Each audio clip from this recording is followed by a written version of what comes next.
ga baƙin dagumi, ga bugu, ga baƙin zarci, ga tasammin ka haɗi. Na rantse da Allah wannan sirrin duk uban da ya taso ma ko da bindiga in dai da wannan layar a jikinka wallahi lazimu sai ya je ƙasa. Ko da laya a jikin in dai da laya a jikin nan naka wallahi lazimu ko da bindiga aka taso ma ba ta tashi, alfarman annabi da alƙur'ani. Idan soja ne kai kokari ka mallaki wannan. Idan mutumin Zamfara ko Katsina ko Sokoto ko birnin Kebbi guraren da ba su zaman lafiya ko Maiduguri, to kai kokari ka mallaki wannan sirrin na wallazina yabituna da rabbihim sujadan. Ba mu sa wa kiyama in ka karisa gaban na rance da Allah mutum in ya haɗu bayi tashi sai dai ranar kiyama, ma'ana ya gama kenan. To shi yasa ake tsayawa iya sujjadan duk abin da ya taso ma in dai da waggalaya ga jikinka alƙur'an sai ya faɗi, ba shi cimma ba shi isan ma, kowaye ne ka je ka jarraba a kansa. Abin da ake shi ne ana samun bakar takarda ma'ana bakar holama, za a rubuta wallazina yabituna da rabbi, kuma in baka iyawa kai mana magana a wasu insha Allah rabbi, in dai kana Najeriya muna iya aika ma da haɗaɗɗiyanta duk inda kake ka jarraba ta.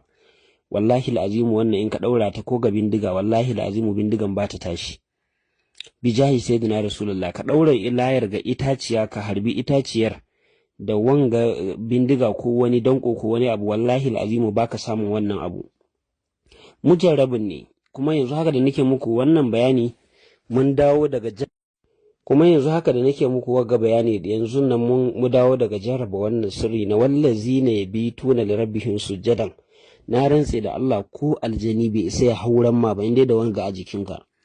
Dan uwa ko yar uwa ki kokari ki mallake ta ki aje ta ko a gidanki ne, za ta taimaka miki mutuka wajen kariya daga sharrin barayi ko kuma bakaken iska masu cutar miki da yaya ko cutar da ke ko hana ki haihuwa. Wannan bakin dagumi ne. Duk abin da ya tasan ma sai ya faɗi ƙasa wallahi lazim. Idan aka samu bakar holama za a rubuta shi kafa 7 kamar yadda kuka gani a jikin bakar holama.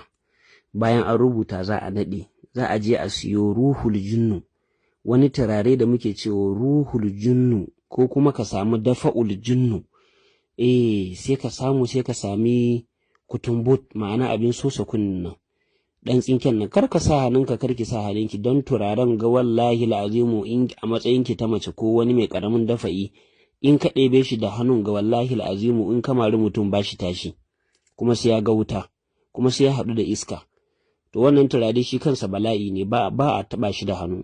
Za ka samu kutumbot abin sosa kunni ko kuma auduga ko wani abu da ba zai taɓa hannunka ba, kai ka dangwalo turaren kana tsiyayo shi kana dangwala shi ga inda ka sa, ga inda kai wagga rubutu ka dijjika layar ka daddangwala mata shi, sai ka karanta.